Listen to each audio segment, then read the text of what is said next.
Hi, my name is Pete Clapp, and I've produced this video for those of you who are single-parent mothers with a son or sons in your home.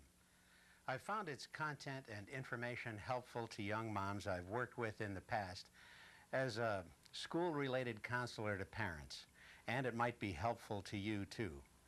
Occasionally there are stepdads or biological dads who have also found the material I'm going to share with you a big help in understanding their sons or stepsons. The way I became interested in all this was by the similarity of a stream of complaints registered by single-parent mothers in a school district in which I worked in western South Dakota. Soon I found myself giving the same kind of information and suggestions to one after another. After a while, it was easier and a lot more fun to get them together and share their experiences with their boy or boys both before and after getting some new ideas about what was happening with them. This video is a way of including you too.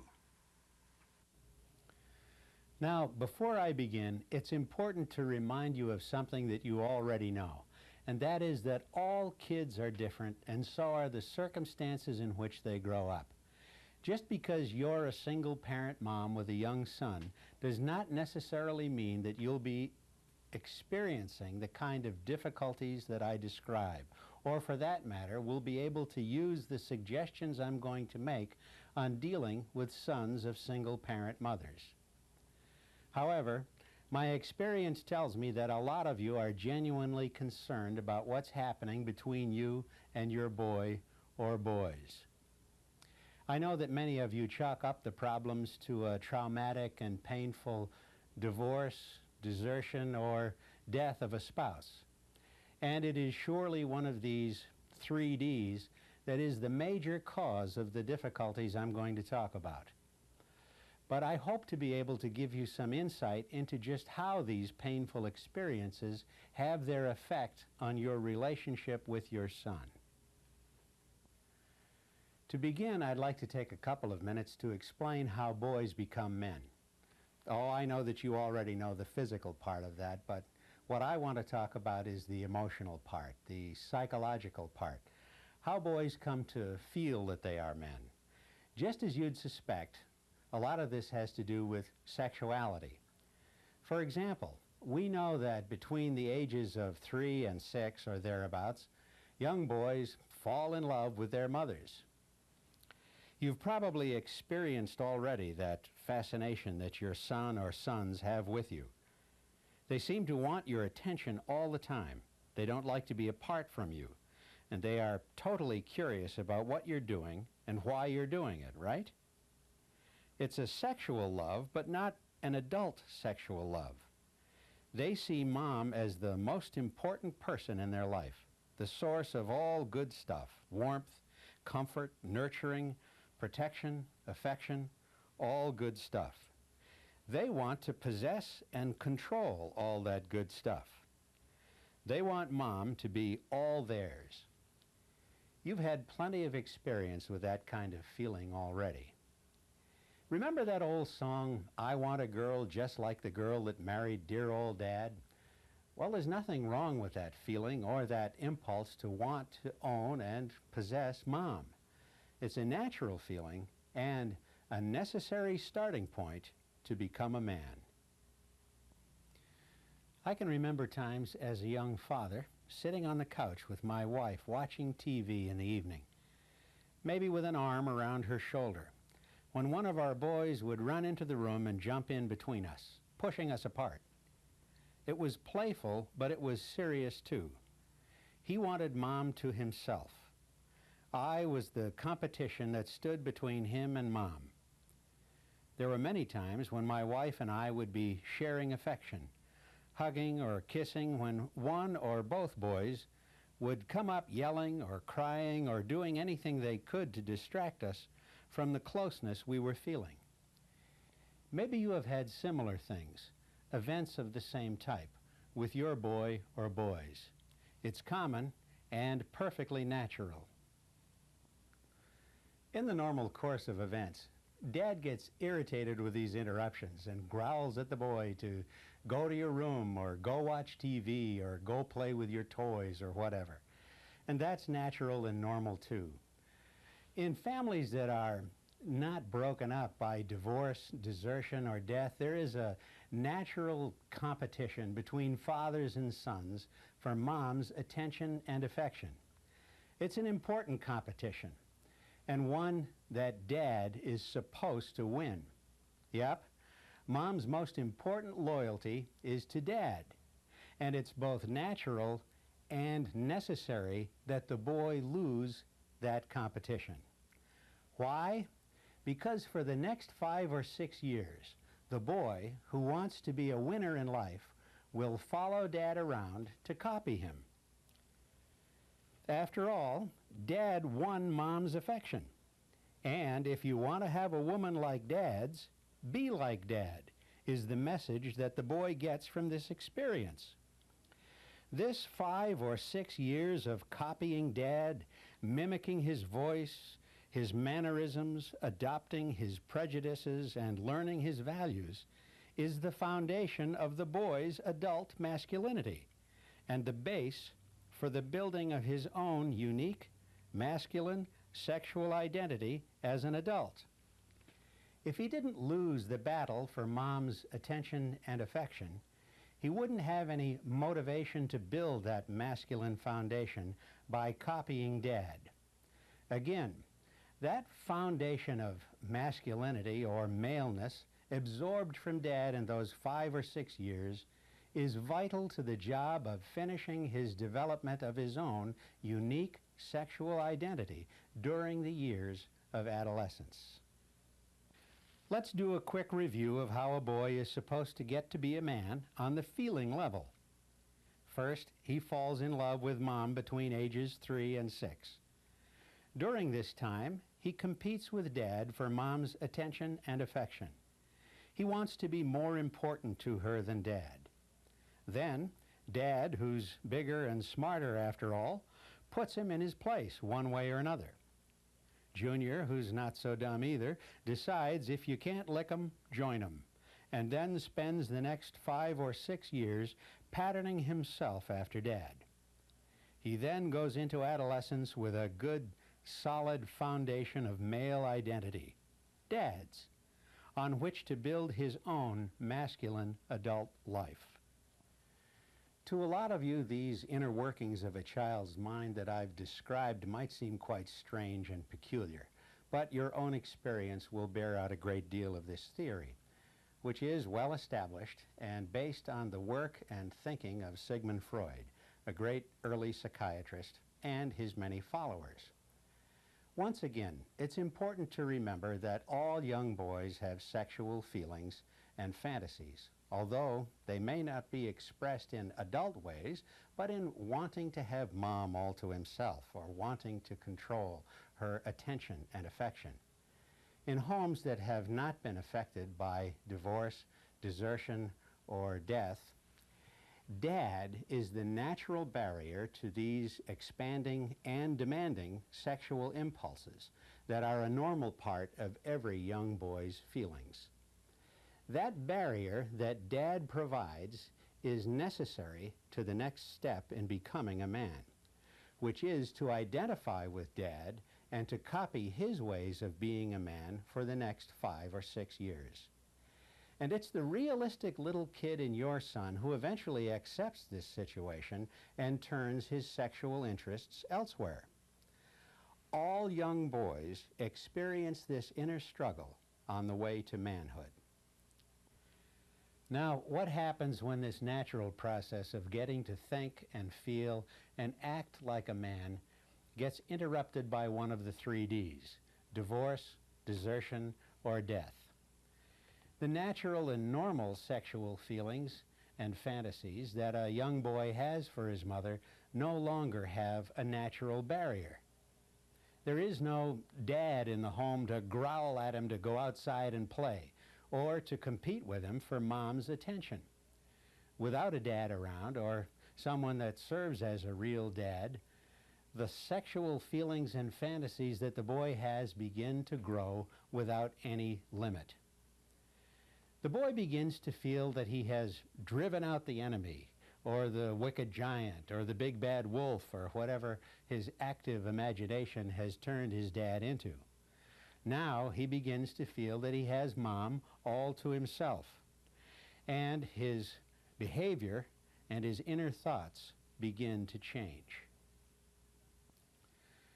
Here are some of the ways that sons of single-parent mothers might begin to show the expansion of their sexual feelings and fantasies in their behavior. To begin with, having won the competition with a grown-up, they begin to feel like grown-ups themselves. Hey, I did it! I got rid of my adult competition. I drove out the ogre. They begin to feel like they are not really kids anymore, and in school find ways to show that they are not really kids, but somehow adults trapped in a kid's body. I know a couple of ways that these boys show this in school. One is to break the rules. For example, if all the kids in class are told to stay away from the swings this recess, these boys head right for the swings. Think about it for a minute. To a kid, adults don't seem to have any rules. They don't have to clean up all the spinach off their plate. They don't have to be in bed by 8 o'clock. They don't have to be home before dark. To a kid, one of the ways to be an adult is not to have any rules. So, in school or at home, or in play with other kids, they begin to show to others that the rules don't apply to them. Some of these boys are in the principal's office every couple of days for rule breaking, and sometimes the principals feel like these kids treat them like equals. It's often irritating to the principal, but then being sent to deal on a one-to-one level with a grown-up seems appropriate to a kid that feels like a grown-up. Another way these kids begin to act like adults is in getting physical with other kids or roughing them up. Again, not all adults do this, but with many parents, what do they do when they get tired of messing with a kid or want to stop being bothered or pestered by them, or even just want to teach them a lesson? They throw their weight around. The adults get physical with the kids themselves. Is it any wonder then that when kids begin to feel like adults, they start doing the same thing with others?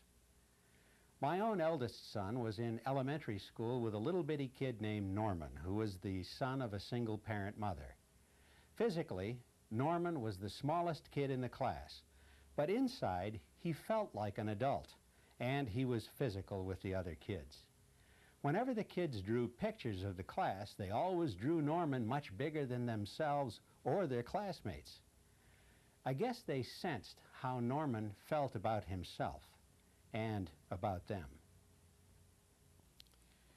It occasionally happens that some of these boys start acting serious and super responsible in school, sacrificing all fun and play for hard work, good grades, and the opportunity to boss other kids around.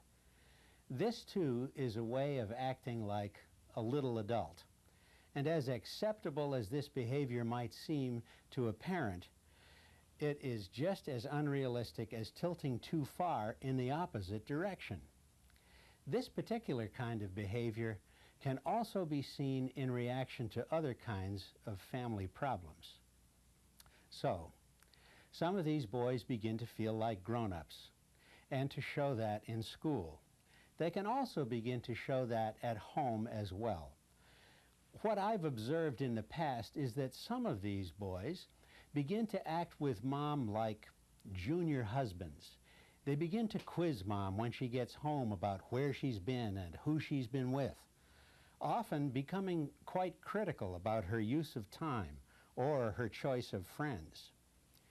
They may begin to demonstrate a lot of worry about money or finances, asking questions about whether there's enough money to pay bills, buy food, and so forth. They might start complaining about Mom's spending habits, especially if that's where Dad left off before his absence due to one of the 3 Ds. Some might start working much harder to make the family function, and some get worried or act sad all the time. If there are younger children in the home, some of these junior husbands might take it upon themselves to start disciplining their younger brothers and sisters as if they themselves were responsible for the proper upbringing of the smaller children.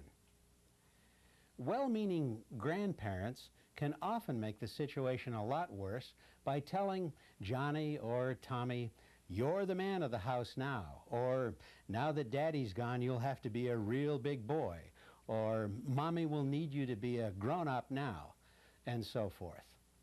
Well, that's just what those ever-expanding, not quite mature, non-adult sexual feelings and fantasies want to hear. It makes it all the easier for a young boy to act out his own personal caricature of a grown-up, even though Granddad and Grandma were only trying to be helpful. Remember now, it's sexual feelings and fantasies that are pushing this problem along, and those are natural and normal sexual feelings that are growing and expanding, but in an abnormal and unnatural situation. That is, there is no dad in the home to provide a barrier for them. In some instances, these boys might begin to take a sort of grown-up interest in Mom.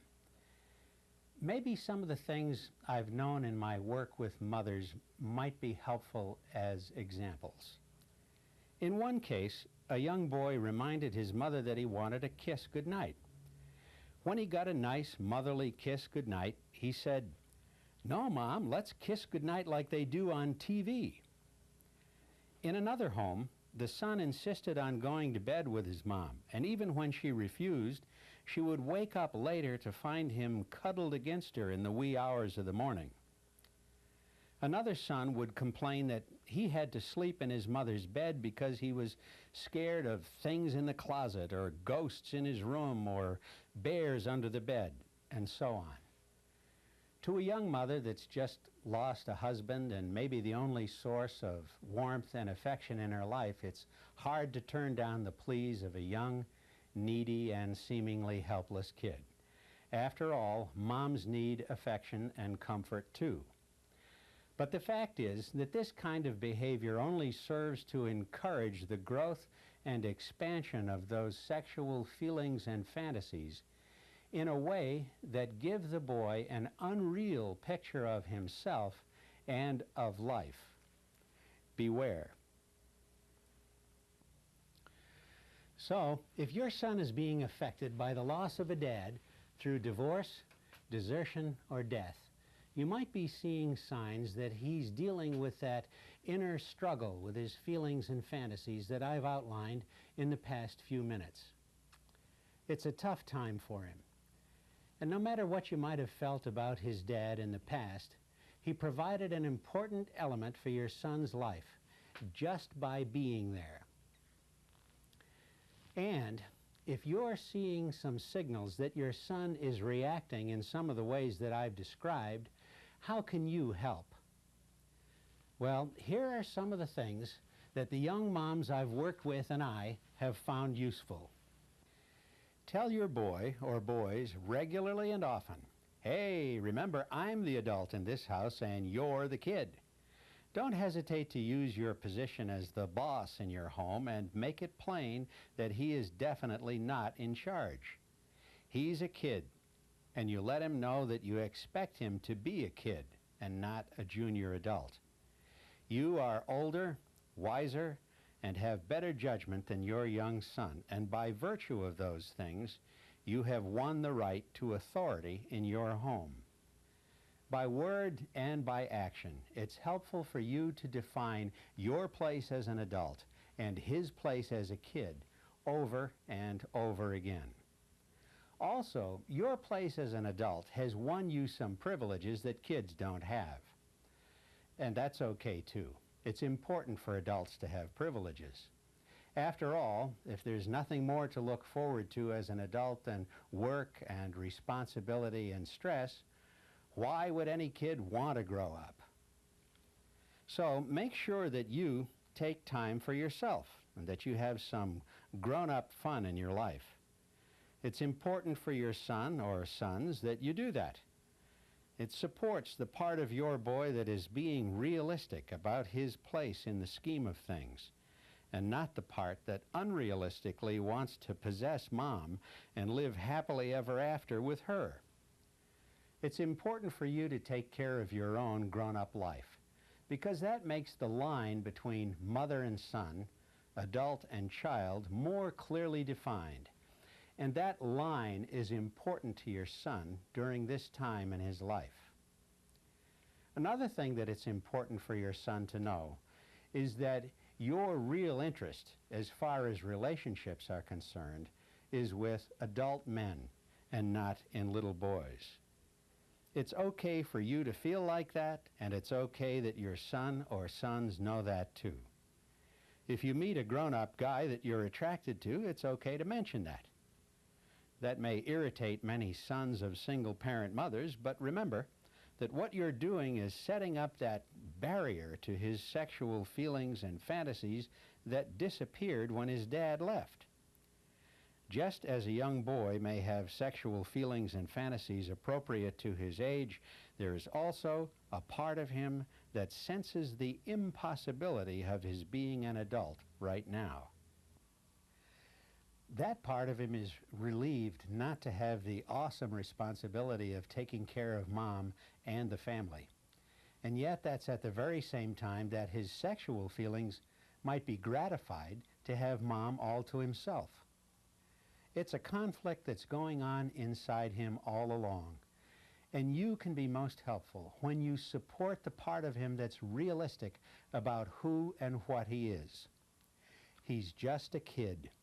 And what he's not an adult. A lot of the moms I worked with had been through unhappy and messy divorces where there were a lot of bad feelings that never got taken care of. Often there were grudges and hard feelings against the guy who had let them down by leaving or disappearing, or even sometimes the same feelings for a husband who had died. Now this is a hard one. No matter what your feelings were about your son's dad, he's your son's dad. Your son feels like he is partly his dad. And when you put down his dad, your son feels put down also. He has a right to the opportunity to identify with his dad, to see his dad in himself. His dad's picture should be on display in his bedroom where he can see it often. You can help him become a man by noticing the good things about him that were also true of his dad. Remember, there was something about the guy that attracted you to him in the first place, even though now you might have some bad feelings about his absence. It will help your son get ready for the storms and insecurities of being an adolescent if you can let him know that he has some of the good qualities of a grown-up like his dad.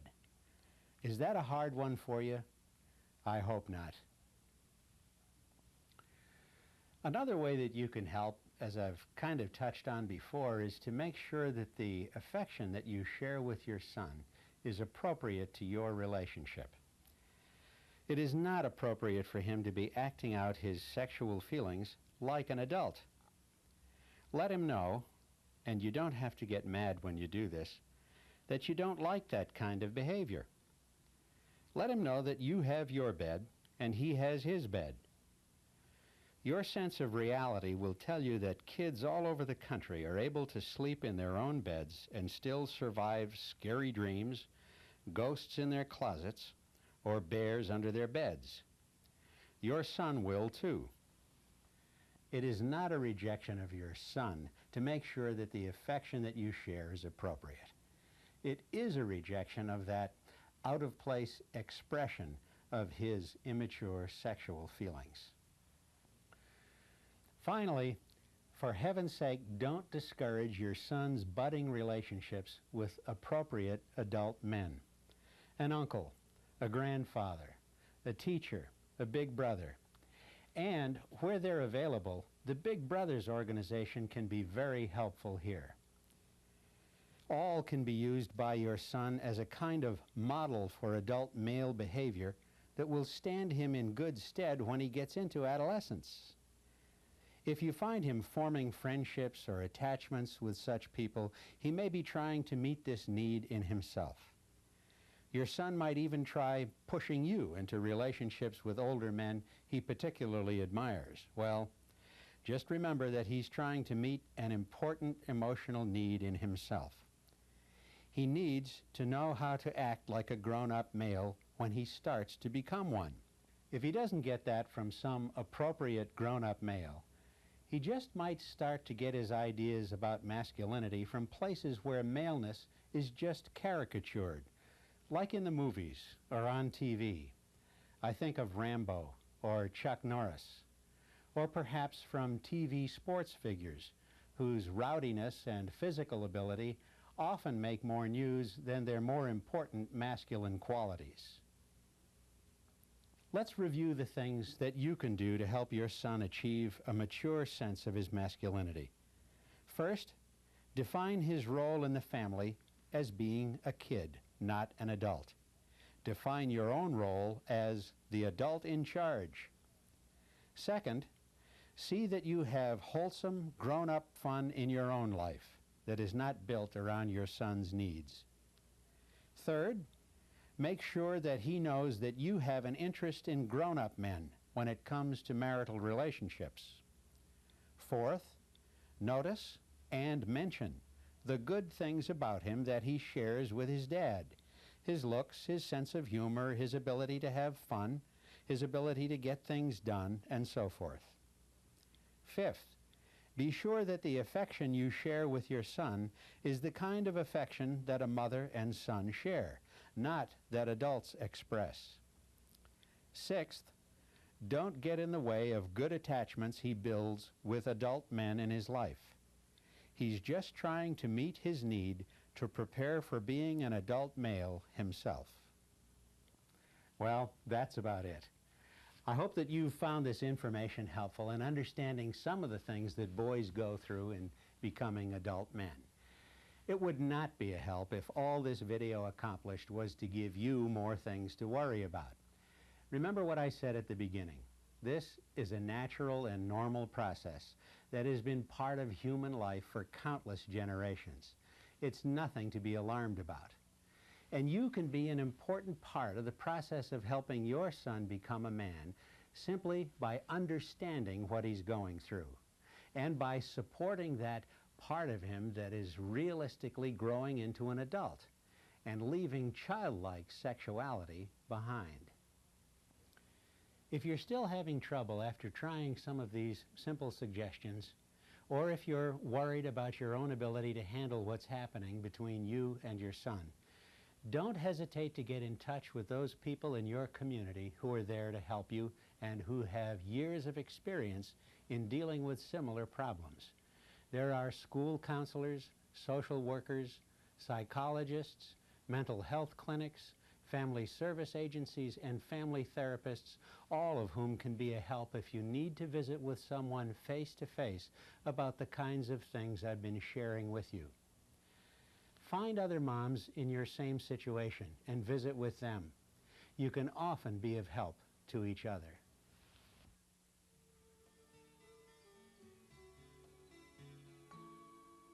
I'd like to thank the Kiwanis Club of Gaylord, Michigan for sponsoring the production of this video for you, and to Kiwanis International for its continuing interest in the health, welfare, and growth of young children everywhere.